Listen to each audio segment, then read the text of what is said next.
May nagtanong sa akin kung nagsisi ba daw ako nang pinili ko siya. Sabi ko hindi, dahil kasi nung pinili ko siya, alam ko na dadaan kami sa pinakamahirap na sitwasyon pagkat umibig kami at nahulog sa panahong bawal.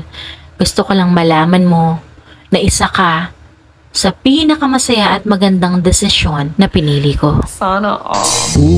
Ulit-ulitin ko sa'yo